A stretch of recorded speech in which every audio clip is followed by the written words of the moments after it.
Hello everyone, welcome to all of you. सभी लोगों का एससीआई कृषि संस्थान चैनल पर स्वागत है।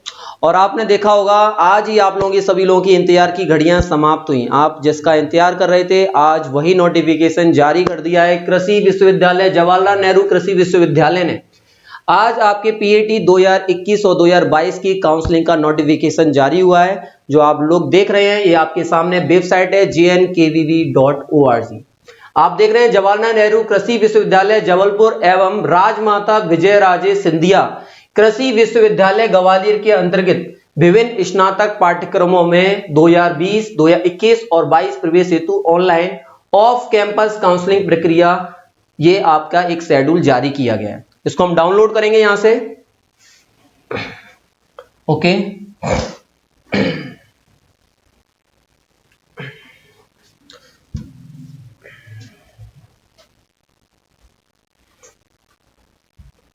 देखिए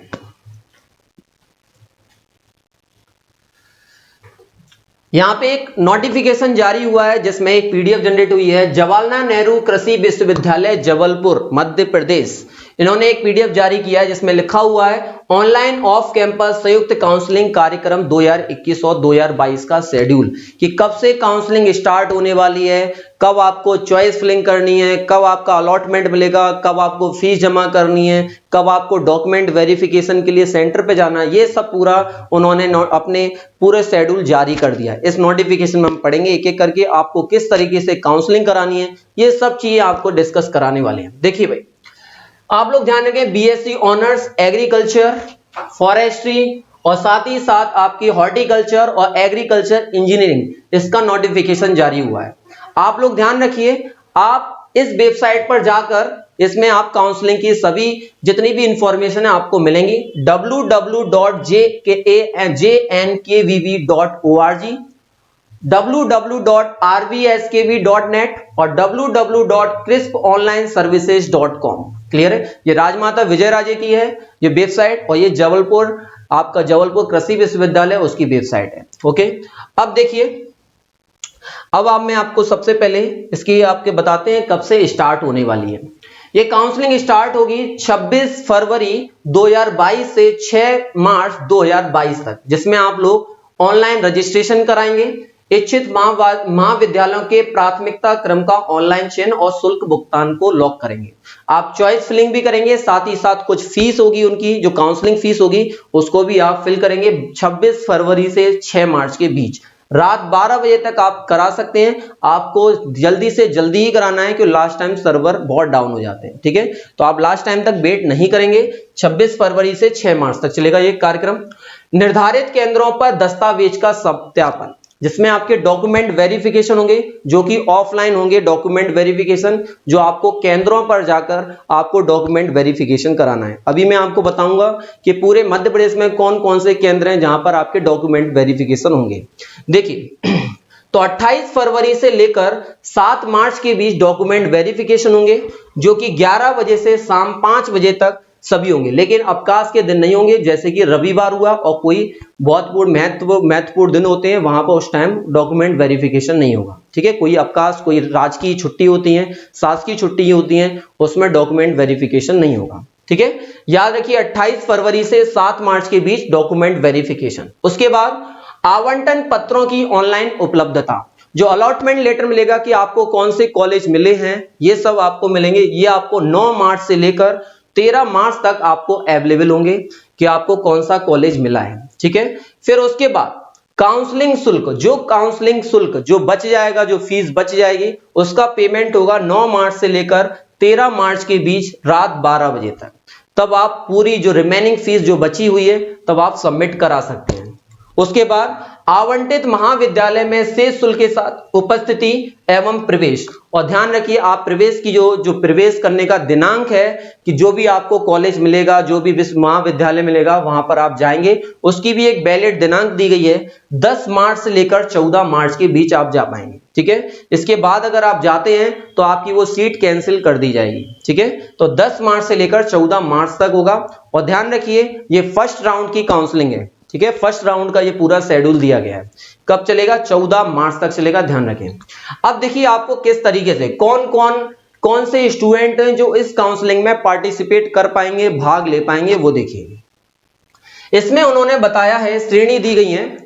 इस श्रेणी में आपके पास लिखा हुआ है स्वतंत्रता संग्राम सैनी और सैनिक अभ्यर्थी समस्त श्रेणी, जो कि यूआर, एससी, एसटी, ओबीसी और ईडब्ल्यूएस जो स्वतंत्रता संग्राम सैनी के हैं, वो सभी स्टूडेंट्स ध्यान रखें पीएटी काउंसलिंग में पार्टिसिपेट कर सकते हैं जिन्होंने पीएटी का एग्जाम दिया हुआ है।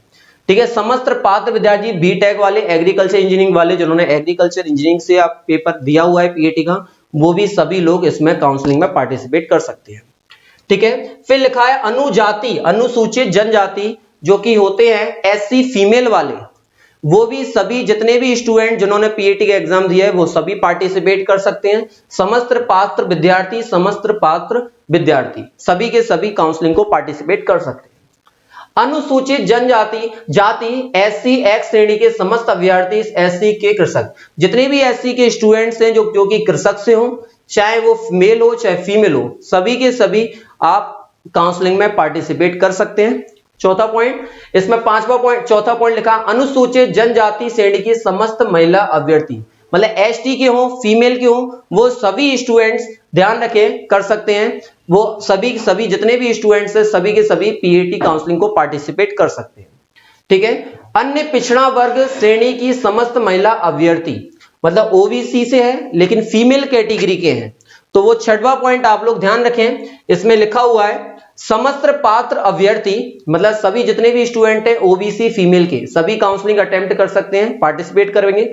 लेकिन एग्रीकल्चर जो बीटेक से हैं उनके 57 या 57 से अधिक होना चाहिए प्राप्तांक, वही काउंसलिंग पार्टिसिपेट कर पाएगा। सिमिलरली यहाँ पे लिखा हुआ है 48 या 48 से अधिक भी, ये बीटेक वालों की काउंसलिंग के लिए पार्टिसिपेट करने का उन्होंने एक क्राइटेरिया दिया हुआ है। उसके बाद सातवां पॉइंट देखें, अन्य पिछड़ा वर्ग जो कि ओबीसी से हैं और साथ ही साथ जनरल कैटेगरी, मतलब ओबीसी मेल की बात हो रही है, श्रेणी के समस्त अभ्यर्थी तथा लिखा है समस्त ओबीसी कृषक अभ्यर्थी, जो ओबीसी कृषक कैटेगरी के भी थे, उनके कम से कम 76 मार्क्स होना चाहिए। ठीक है, ध्यान रखिए 76 या 76 से अधिक होंगे वो इस काउंसलिंग में पार्टिसिपेट कर जाएंगे। कम से कम 76 मार्क्स होना जरूरी ही है। ठीक है, काउंसलिंग में पार्टिसिपेशन करने के लिए।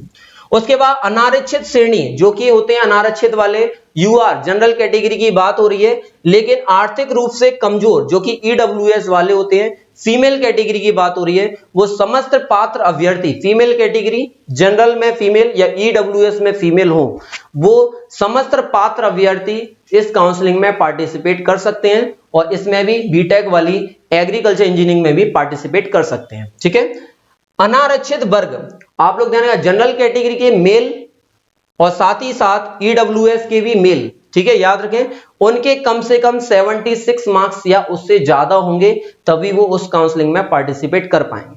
तो जनरल एक कैटेगरी उन्होंने दी गई है, कम से कम 76 नंबर होंगे, जनरल या ओबीसी है मेल कैंडिडेट वालों के लिए वो पार्टिसिपेट कर पाएंगे, और बाकी सब जितनी भी कैटेगरी है एससी एसटी वाले हैं वो सभी चाहे आपके कितने भी मार्क्स हो वो सभी के सभी पार्टिसिपेट कर सकते हैं पीएटी काउंसलिंग में। ये दिया हुआ है पीएटी का, आप लोग ध्यान रखें। ठीक है, इसी के अकॉर्डिंग आप उस काउंसलिंग में पार्टिसिपेट हो पाएंगे, ये मार्क्स के अकॉर्डिंग उन्होंने बताया हुआ।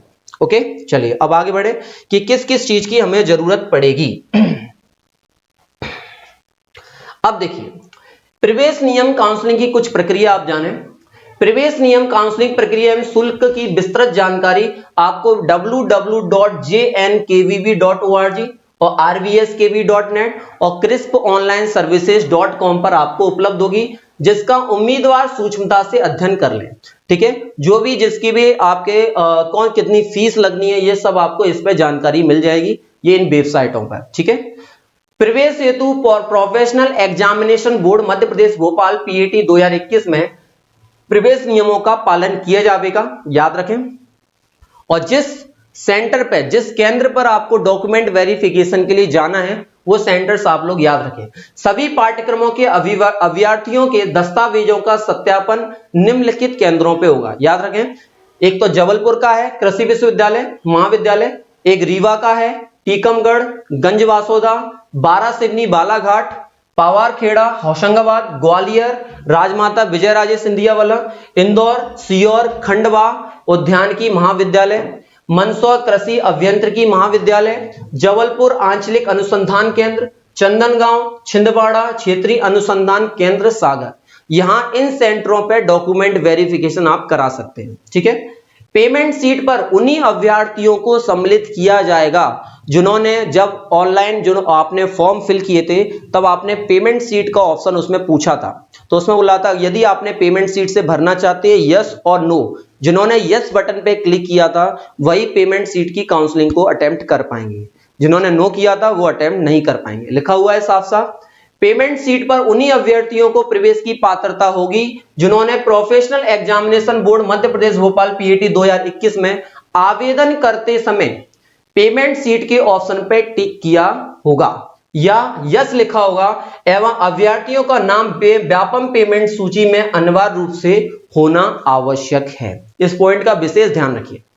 अगला पॉइंट देखिए, इन्होंने जो जारी किया है, professional examination board Madhya Pradesh Bhopal पुस्तिका 2021 में दर्शाए गए प्रारूप अनुसारी जो उन्होंने प्रमाण पत्र उन्होंने मांगे हैं वो आपके पास प्रमाण पत्र होना बहुत जरूरी है। ठीक है, जैसे कि ईडब्ल्यूएस कैटेगरी के हैं तो आपके पास ईडब्ल्यूएस का प्रमाण पत्र होना चाहिए, यदि आप एससी कैटेगरी के हैं तो एससी का कैटेगरी का आपका प्रमाण पत्र होना चाहिए, आप एसटी के हैं ओबीसी के हैं तो आपके पास ये जाति प्रमाण पत्र होना अनिवार्य है। ठीक है, ये है। इसके अलावा आर्थिक रूप से कमजोर वर्ग ईडब्ल्यूएस की बात हो रही है कि अभ्यर्थियों को सामान्य प्रशासन विभाग भोपाल के पत्र क्रमांक F0711 2019 एक भोपाल दिनांक 2 जुलाई 2019 का संलग्न प्रारूप के आधार पर प्रमाण पत्र प्रस्तुत करना होगा। याद रखिए 2 जुलाई 2019 को जो उन्होंने बुकलेट थी उसके अकॉर्डिंग ही ईडब्ल्यूएस का प्रमाण पत्र होना चाहिए, याद रखिए। इस पॉइंट को आप विशेष ध्यान रखें। आवश्यक प्रमाण पत्रों की रंगीन छाया प्रति होना चाहिए, जो भी आप फोटोकॉपी कराएंगे वो रंगीन होना चाहिए, कलर प्रिंट में होना चाहिए। महाविद्यालय में प्रवेश के समय जमा करना आवश्यक, जब आप डॉक्यूमेंट वेरिफिकेशन कराएंगे या आप जब आप अपने विद्यालय में एडमिशन लेने जाएंगे तो आप रंगीन फोटोकॉपी लेकर जाएं। ठीक है, अपग्रेडेशन का विकल्प केवल प्रथम चक्र में ही उपलब्ध होगा। जो भी अपग्रेडेशन की बात होगी वो हम ध्यान रखें वो फर्स्ट काउंसलिंग में ही होगी, ध्यान रखिए। लिखा हुआ है साहब प्रथम चक्र में, प्रथम राउंड में ही अपग्रेडेशन का ऑप्शन आपको मिलेगा और दूसरी तीसरी जो भी काउंसलिंग होगी उसमें नहीं मिलेगा।